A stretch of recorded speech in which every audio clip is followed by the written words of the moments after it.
നമ്മളുടെ വീട്ടിലെല്ലാം മസ്റ്റായിട്ട് നമ്മൾ എല്ലാ മാസ സാധനങ്ങൾ എടുക്കാൻ പോകുമ്പോൾ എടുക്കുന്ന ഒരു സാധനമാണ് ഈ 3 സോസുകൾ. Chilli sauce, red chilli sauce, soya sauce, tomato sauce നമ്മൾ എടുക്കാറുണ്ട്. പല വെറൈറ്റി സോസുകൾ നമുക്ക് കടകളിൽ വാങ്ങാൻ കിട്ടും.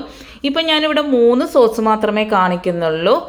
നമുക്ക് വളരെ ഹെൽത്തി ആയിട്ട് കുറഞ്ഞ സാധനങ്ങൾ വെച്ച് നല്ല രീതിയിൽ കുറഞ്ഞ ചിലവിൽ അടിപൊളിയായിട്ട് സോസുകൾ ഉണ്ടാക്കാനായിട്ട് സാധിക്കും. ഇപ്പം ഞാനിവിടെ 3 സോസ് ചെയ്യുന്നുണ്ടെങ്കിലും പല സോസുകളും ചെയ്യാനായിട്ട് സാധിക്കും. നിങ്ങൾക്ക് ആവശ്യമുണ്ടെങ്കിൽ കമൻറ്റ് വഴി ചോദിക്കാം കേട്ടോ. സിമ്പിൾ ടിപ്സ് ഈസി ലൈഫിലേക്ക് എല്ലാ കൂട്ടുകാർക്കും സ്വാഗതം. നല്ലൊരു ദിവസം നേർന്നുകൊണ്ട് നമുക്ക് നമ്മളുടെ വീഡിയോയിലേക്ക് പോകാം. ആദ്യമായിട്ട് നമുക്ക് പച്ചമുളക് വളരെ കുറച്ച് മാത്രം മതി കേട്ടോ. വളരെ കുറച്ചെന്ന് പറഞ്ഞാൽ ഒരു 15 രൂപയ്ക്കൊക്കെ ഉള്ള ഒരു പച്ചമുളക് മാത്രമേ നമുക്ക് ആവശ്യമായിട്ടുള്ളൂ. നമ്മൾ റെഡ് ചില്ലി സോസ് ഉണ്ടാക്കാനായിട്ട് നമുക്കിവിടെ റെഡ് ചില്ലി കിട്ടാനായിട്ട് വളരെ ബുദ്ധിമുട്ടാണല്ലേ. ഞാൻ കുറേ സൂപ്പർ മാർക്കറ്റിൽ പോയിട്ടൊന്നും കിട്ടിയില്ല. അപ്പോൾ ഞാൻ എന്താണെന്ന് വെച്ച് ചെയ്തത് നമ്മൾ ഇതുപോലെ കാശ്മീരി ചില്ലി കുറച്ചെടുക്കുന്നുണ്ട്. പിന്നെ ഇതുപോലെ ഞാൻ ഉണ്ടമുളകാണ് എടുത്തേക്കുന്നത്. കാശ്മീരി ചില്ലിക്ക് എരിവില്ല, ഈ ഒരു ഉണ്ടമുളകിന് നല്ല എരിവാണ് കേട്ടോ. അപ്പോൾ ഇതുപോലൊരു റെഡ് കളർ വന്ന പച്ചമുളകുകൾ നമ്മൾ അതിൽ നിന്നും നമുക്കിപ്പോൾ സൂപ്പർ മാർക്കറ്റിൽ പോയാൽ നമുക്ക് എടുക്കാനായിട്ട് സാധിക്കുമല്ലോ. അതുപോലെ എടുത്തതിന് ശേഷം ഈ ഒരു കവറിൽ തന്നെ 1-2 ദിവസം വെക്കുമ്പോഴത്തേക്കും നമുക്ക് ഈ ഒരു റെഡ് കളറിലുള്ള പച്ചമുളക് കിട്ടുന്നതാണ്. ഞാനിത് പറയാൻ കാര്യം, നമുക്ക് വിദേശത്തൊക്കെ നമുക്ക് റെഡ് ചില്ലിയൊക്കെ കിട്ടാനായിട്ട് വളരെ എളുപ്പമാണ്. പക്ഷേ ഞാനിവിടെ ലുലു സൂപ്പർ മാർക്കറ്റ്, റിലയൻസ് എല്ലായിടത്തും പോയി നോക്കി, പക്ഷേ ഈ ഒരു റെഡ് ചില്ലി കിട്ടിയില്ല. അങ്ങനെയാണ് ഞാൻ പിന്നെ വിചാരിച്ചത് ഇതുപോലെ ഒന്ന് ചെയ്തു നോക്കാമെന്ന്. അപ്പോൾ ചെയ്തു നോക്കിയപ്പോൾ വെറും 1 ദിവസം വെച്ചപ്പോഴത്തേക്കും നമുക്ക് നല്ല റെഡ് ചില്ലി ആയിട്ട് കിട്ടിയിട്ടുണ്ട് കേട്ടോ. ഇത് നല്ല എരിവുള്ള മുളകാണ്. അതുകൊണ്ട് തന്നെയാണ് ഞാൻ കാശ്മീരി ചില്ലി കൂടി മിക്സ് ചെയ്യുന്നത്. എരിവ് കുറവാണെങ്കിൽ നിങ്ങൾ ഈ ഒരു ചില്ലി മാത്രം എടുത്താൽ മതി. നമ്മൾ കൈ പുകയാണ്ടിരിക്കാൻ, ഇങ്ങനെ നല്ല നീറൽ വരാണ്ടിരിക്കാനായിട്ട് ഇത് ചെയ്യുന്നതിന് മുമ്പ് കുറച്ച് വെളിച്ചെണ്ണ കയ്യിൽ തേച്ചതിന് ശേഷം നിങ്ങൾ ചെയ്യുക. ഇത് നല്ലതുപോലെ കഴുകി മഞ്ഞൾ വെള്ളത്തിലിട്ട് കഴുകി എടുത്ത് വെച്ചേക്കുന്ന മുളകാണ്. ഇതുപോലെ ഒന്ന് അരിഞ്ഞു കൊടുക്കുക. അതുപോലെ തന്നെ കാശ്മീരി ചില്ലി ഇപ്പം 50 ഗ്രാം മുളക് എടുത്തു കഴിഞ്ഞാൽ അതേ ക്വാണ്ടിറ്റിയിൽ തന്നെ കാശ്മീരി ചില്ലി എടുക്കണം കേട്ടോ. സെയിം ക്വാണ്ടിറ്റിയിൽ എടുക്കണം. ഇപ്പോൾ 100 എടുക്കുന്നതെങ്കിൽ 100 അങ്ങനെയായിട്ട് നിങ്ങൾ എടുക്കുക. അതിനുശേഷം ഒരു നുള്ള് വെള്ളം ഒഴിച്ചു കൊടുക്കണം കേട്ടോ. ഒരു നുള്ള് മാത്രം, കുറേയൊന്നും ഒഴിച്ചു കൊടുക്കരുത്. നമ്മളുടെ എണ്ണ സൺഫ്ലവർ ഓയിലാണ് ഇട്ട് കൊടുത്തേക്കുന്നത്. അതിലേക്ക് 1-2 ടേബിൾ സ്പൂൺ എണ്ണ ഒഴിച്ചു കൊടുത്താൽ മതി. അതിലേക്ക് നല്ല ജീരകം 1 ടേബിൾ സ്പൂൺ ഇട്ട് കൊടുത്ത് പൊട്ടിയതിന് ശേഷം നമ്മൾ ഈ ഒരു മുളകിൻ്റെ മിശ്രിതം ഇട്ട് കൊടുത്ത് നല്ലതുപോലെ വഴറ്റിയെടുക്കുക കേട്ടോ. നല്ലതുപോലെ തന്നെ നല്ല സോഫ്റ്റ് ആകണം. ആവശ്യത്തിന് ഉപ്പിട്ട് കൊടുക്കുക. എന്നിട്ട് നല്ലതുപോലെ എണ്ണയിൽ വഴറ്റി, വെള്ളത്തിൻ്റെ അംശം വളരെ കുറവ് പാടുള്ളൂ. ഒന്ന് സോഫ്റ്റ് ആകാൻ വേണ്ടി മാത്രമാണ് നമ്മൾ വെള്ളം ഒരു നുള്ളു ഒഴിച്ചു കൊടുത്തേക്കുന്നത്. അടുത്തതായിട്ട് വിനാഗിരി 2 ടേബിൾ സ്പൂൺ ഒഴിച്ചു കൊടുക്കുന്നുണ്ട്. വിനാഗിരി 2 ടേബിൾ സ്പൂൺ മാത്രം മതി കേട്ടോ. എന്നിട്ട് ഒരു കഷ്ണം ഇഞ്ചി ചെറുതായി അരിഞ്ഞ് അതും ഇട്ട് കൊടുത്ത് നല്ലതുപോലെ വഴറ്റുക. അതിനുശേഷം 2 ടേബിൾ സ്പൂൺ നമ്മളുടെ പഞ്ചസാര കൂടി ചേർത്ത് നല്ലതുപോലെ വഴറ്റി അതിൻ്റെ വെള്ളത്തിൻ്റെ അംശമൊക്കെ മാറി നല്ല സോഫ്റ്റ് ആയി കഴിയുമ്പോൾ, നല്ല ഡ്രൈ ആയി സോഫ്റ്റ് ആയി കഴിയുമ്പോൾ നമുക്ക് ചൂട് ആറിയതിന് ശേഷം മാത്രം, ഫുള്ള് ചൂടാറിയതിന് ശേഷം മാത്രമേ നിങ്ങളിത് മിക്സിയിലിട്ട് അടിച്ചെടുക്കാവുള്ളൂ.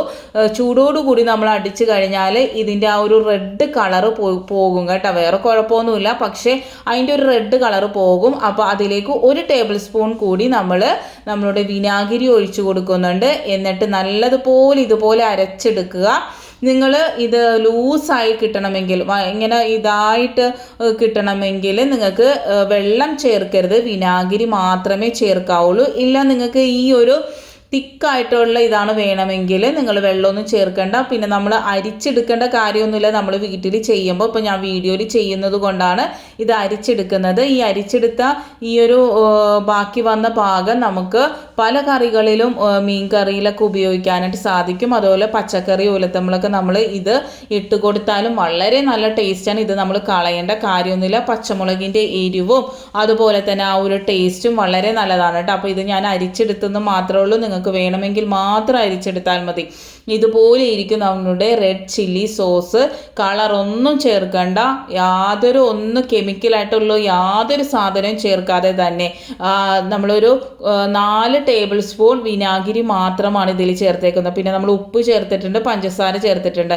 ഇവയെല്ലാം ചേർന്നത് കൊണ്ട് തന്നെ ഇത് വർഷങ്ങൾ പുറത്തിരുന്നാൽ പോലും ചീത്താവില്ല. വളരെ ഹെൽത്തി ആയിട്ട് നമ്മൾ കടയിൽ നിന്ന് വാങ്ങുമ്പോൾ അവർ പല രീതിയിലുള്ള കളർ ചേർക്കും. അതുപോലെ അവർക്ക് പറ്റാവുന്ന, അവർക്ക് എത്രത്തോളം ഇതിൽ പൈസ ഉണ്ടാക്കാൻ പറ്റുമോ അത്രത്തോളം ക്വാളിറ്റി കുറച്ചിട്ട് പൈസ കൂട്ടിയെടുക്കും. അപ്പോൾ നമ്മൾ ഇത് വളരെ സിമ്പിളായിട്ട് 2-3 മിനിറ്റത്തെ കാര്യമല്ലേ ഉള്ളൂ.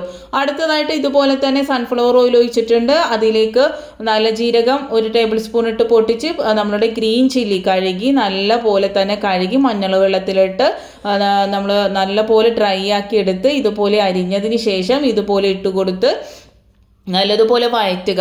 നമ്മൾ കടയിൽ നിന്ന് വാങ്ങുന്ന റെഡ് ചില്ലി സോസിൽ ഉരുളക്കിഴങ്ങ് ചേർക്കും കേട്ടോ. അപ്പോൾ അത് അത്ര വലിയ ഹെൽത്തി അല്ല.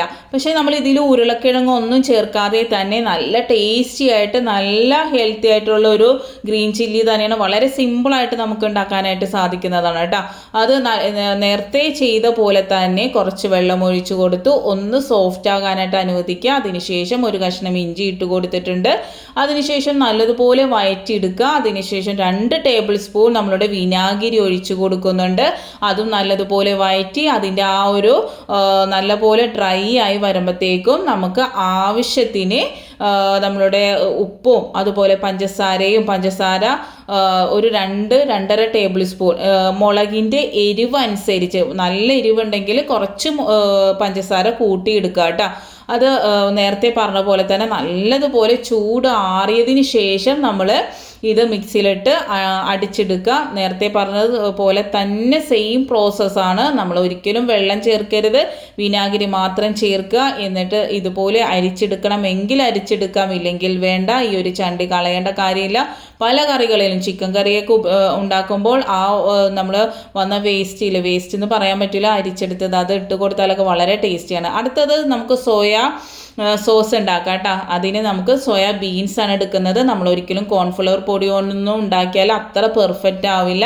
അപ്പോൾ നമ്മളുടെ സോയാ ബീൻസ് കഴുകി നല്ലതുപോലെ തുടച്ചെടുത്തതിന് ശേഷം ഒന്ന് ഡ്രൈ ചെയ്തെടുത്തതിന് ശേഷം ഒന്ന് വറുത്തെടുക്കുക കേട്ടോ. എന്നിട്ട് നമ്മൾ മിക്സിയിലിട്ട് പൊടിക്കുക.